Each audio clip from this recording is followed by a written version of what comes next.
ఛానల్కి స్వాగతం అండి. నా పేరు దివ్య.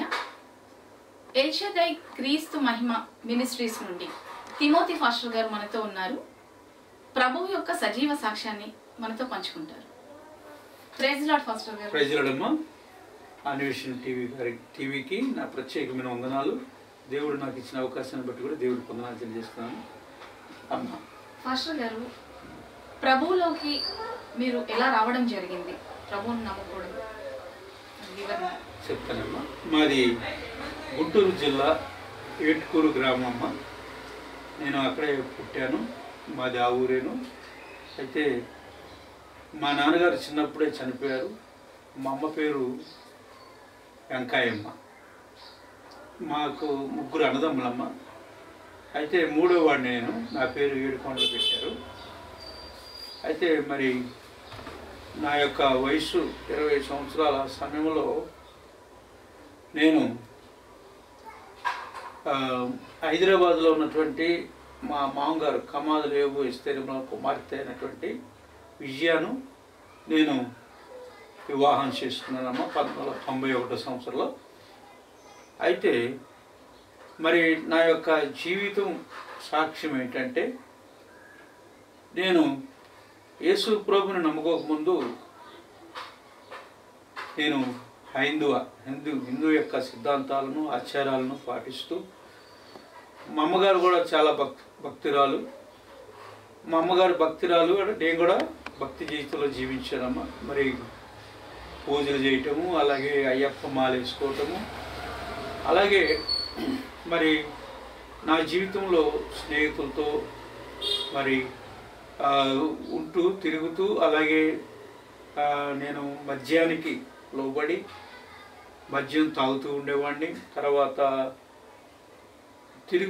బాగా తిరిగిపోతున్నాను అన్నమాట. అయితే నేను ఆ రకంగా నేను జీవిస్తున్నప్పుడు మీకు ఇందాక చెప్పినట్లుగా 91 సంవత్సరంలో మ్యారేజ్ అయినప్పుడు కూడా నేను ఇంకా అన్ని లోకంలోనే జీవిస్తూ అన్ని జనుల ఆచారాలను పాటిస్తూ తాగుతూ తినుతూ ఉండేవాడినమ్మా. అదేవిధంగా ఎప్పుడైతే నేను మ్యారేజ్ అయిందో అప్పటి నుంచి నేను హైదరాబాద్ వచ్చినప్పుడల్లా మా యొక్క మామగారు అత్తగారు స్వామి రిషే గారి చర్చికి నన్ను తీసుకెళ్ళేవాళ్ళమ్మ. తీసుకెళ్ళినప్పుడు కొద్దిగా దేవుని వాక్యం విన్నప్పుడు అర్థమవుతూ ఉండేదమ్మా. అయితే యేసు ప్రభుని గురించి రక్షకుడని, పాపుల కొరకు ఈ లోకానికి వచ్చి శిలువలో మరణించి తిరిగి లేచాడని కొద్దిగా విశ్వాసం ఉన్నది. అయితే మళ్ళా మా గ్రామం వెళ్ళినప్పుడు మా గ్రామంలో ఉన్నటువంటి మా ఏట్కూరు గ్రామంలో ఉన్నటువంటి ఎల్ షదై క్రిస్టియన్ అసెంబ్లీ చర్చికి వెళ్దాము. అక్కడ నా కోసం కూడా యేసు ప్రభుని నమ్ముకున్నారు. ఆ తర్వాత నేను ఒక వ్యక్తితో కత్తిమిల్లో గుమస్తాగా చేసేటప్పుడు ఒక వ్యక్తితో స్నేహం చేశాను. ఆయన పేరు శంకర్. ఆయన కూడా ఏమనంటే చర్చికి వస్తానన్నాడు. నేను గుమస్తా చేసాను, అతను మిషన్ ఫిట్టర్గా చేసేవాడు. చర్చికి వస్తానంటే ఆహ్వానించాను, చర్చికి తీసుకొచ్చారు. ఆయనకు కూడా బాప్తిసం పొంది రక్షించబడి పౌలుగా మార్చబడి మా ప్రేమరంజన్ అన్నయ్య గారి ద్వారా బాప్తిసం పొందారు. అయితే ఇది ఒక ఆశ్చర్యకారం. అయితే ఇప్పుడు తాను కూడా సేవలో ఉన్నాడు, సంఘాలు నడిపిస్తున్నాడు, పాస్టర్ అయ్యాడు. గుంటూరులో నలజరులో ఉంటాడు. కాబట్టి దేవుడు ఆసక్తి, ఎందుకంటే దేవుని యొక్క వాక్యం ఉందంటే సర్వలోకానికి వెళ్ళి సర్వ సృష్టికి సువార్తను ప్రకటించండి. కొంతకాలం నేను రాజమండ్రి ఏరియాలో కూడా వెళ్ళాను. అక్కడ ఉన్నప్పుడు కొందరికి అక్కడ కూడా సువార్త చేశాను, మా బంధువులకి, బయటి వారికి, అందరికి కూడా. అలాగే ఏమైందంటే ఒక రోజున నేను ఎప్పుడైతే ప్రార్థన చేసుకున్నాను, ప్రభువా నేను కూడా వాక్యం చెప్పాలి. అక్కడ ఒక కూటం జరుగుతుంది, కుటుంబ ప్రార్థన జరుగుతుంది. ఆ యొక్క అనంతరపాడు గ్రామం అనే ఊర్లో పాస్టర్ గారు ఏమన్నారంటే, ఎప్పుడైతే నేను ప్రార్థన చేశానో దేవునికి, పాస్టర్ గారు అన్నాడు, తిమోతి నువ్వు లేచి వాక్యం చెప్పమని అన్నారు. హల్లెలూయా. అంతకుముందు నేను అనుకునేవాడిని పాస్టర్ లాగా కూడా నేను కూడా చెప్తే బాగుండి, పాస్టర్ గారి లాగా నేను కూడా చెప్తే బాగుండని ఎన్నోసార్లు అనుకున్నాను. ఏదైతే ప్రార్థన చేశానో పాస్టర్ గారు నన్ను పేరు పెట్టి పిలిచారు. అమ్మా చాలా అద్భుతం అమ్మా. ఆ రోజు నేను కొద్దిగా వాక్యాన్ని తీసుకుని రోమా పత్రికలో చెప్పాను కొద్దిగా. అభినగర్ ప్రాంతానికి వచ్చానమ్మా. మా మామ వాళ్ళు, వాళ్ళ కుమారులు, కుటుంబం అంతా కూడా ఎంట్రుకలు వ్యాపారం చేస్తారు. లేడీస్ ఎంట్రుకలు దువ్వుకొని వాళ్ళు గిన్నెలకి, చెంబులకి ఇస్తారు కదా, అవి ఎవరైతే వాళ్ళు కలెక్ట్ చేస్తారో వాళ్ళ దగ్గరికి వెళ్ళి మేము కొనుక్కునేవాళ్ళం.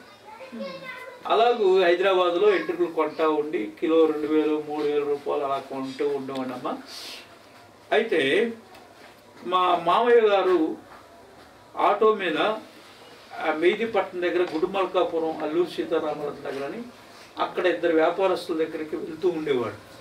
వాళ్ళతో పాటు నేను కూడా వెళ్ళాను వ్యాపారం కోసం. వెళ్ళినప్పుడు అక్కడ నేను ప్రజలు చూశానమ్మా. చాలా పేదవాళ్ళు, వాళ్ళు దాదాపు మరి కర్నూలు ప్రాంతం వచ్చి చిత్తు కాగితాలు ఏరుకుంటారు. తర్వాత మున్సిపాల్ బళ్ళు తీసుకుని వెళ్ళి చెత్త సేకరించి పేటకి వెళ్ళి చెత్త సేకరించి జీవిస్తున్నారు. నేను అన్నాను, అక్కడ కూడా ఒక ప్రార్థన చేశాను, ప్రభువా నీ చిత్తమైతే ఇక్కడ ద్వారం తిరునైన సువార్త చేస్తానని దేవునికి నేను ప్రార్థన చేసుకున్నాను. అక్కడ ఒక ఇంటికాడికి వెళ్ళి ఏమన్నానంటే, అమ్మ మీ ఇంట్లో ప్రార్థన పెట్టచ్చు అని అడిగాను. అయితే అని అడిగినప్పుడు దేవుడు నాకు ఒక స్వప్నం, ఆ స్వప్నంలో ఒక పాస్టర్ గారు నిలబడి, ఇక్కడ ఆత్మలు నశించిపోతున్నాయి, ఇక్కడ సువార్త చేయమని ఒక ఆయన పాస్టర్ గారు బైబిల్ తీసుకొని నాతో మాట్లాడటం జరిగింది. అదే ప్రాంతంలో అదే స్థలంలోకి వెళ్ళి మీ ఇందాక చెప్పినట్లుగా అమ్మ మీకు ప్రార్థన పెట్టమంటారు మీ ఇంట్లో అని అడిగినప్పుడు వాళ్ళు అన్ని జనులు, వాళ్ళు కూడా దేవుని నమ్ముకోవాలి.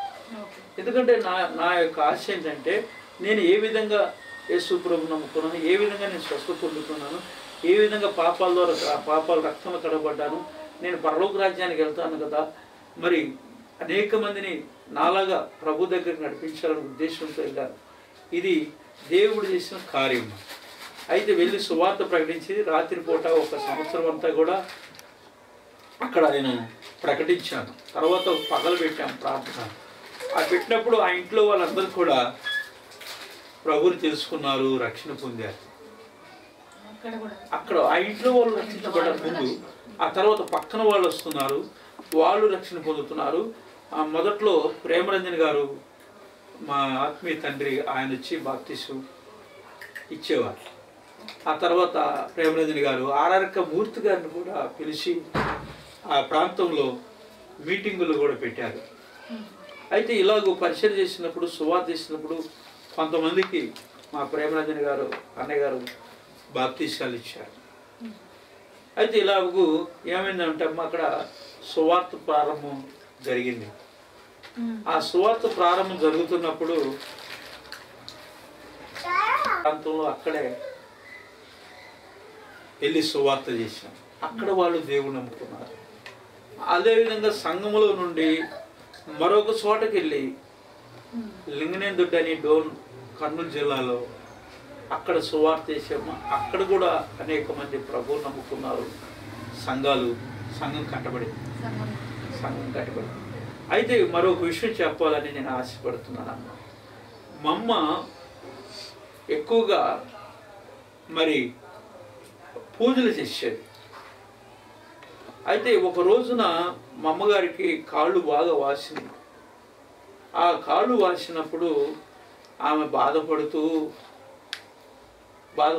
ఉండి అనేక మంది మొక్కిన బాగుకాల, డాక్టర్ల దగ్గర పోయినా బాగుకాల. కానీ మా అబ్బాయి నమ్ముకున్న యేసు ప్రభువా నన్ను బాగు చేయి అని ఎప్పుడైతే మా అమ్మగారు ప్రభువుని ఎడుకుందో ఆమె కాళ్ళు స్వస్థత పొందుకుంది. దేవుడు అద్భుత కార్యం చేశారు. అవునమ్మా, అద్భుత కార్యం చేశారు. అయితే మా అమ్మగారు యేసు ప్రభు నమ్ముకొని ఆమె కూడా బాప్తీసం తీసుకొని ఇప్పుడు దేవుని యొక్క మహిమలో ప్రవేశంలో ఉన్నారు. అదే ఆ విశ్వాసం ఏదైతే పెట్టారో ప్రభు అక్కడ కార్యం చేశారు. ఇది చాలా. అలాగే మా ప్రేమనందిని గారు మరి వాళ్ళు ఆయన ఎక్స్పైర్ అయ్యారు. తర్వాత మరి బాప్తీసాలు ఇస్తున్నానమ్మా. ఇట్లాగూ ఇక్కడ 3 ప్రాంతాల్లో సువార్త చేస్తున్నాను. అంటే ఏంటంటే నా యొక్క ఆశ ఏంటంటే అందరూ అంతటా మారు మనసు పొందాలని బైబిల్ చెప్తుంది.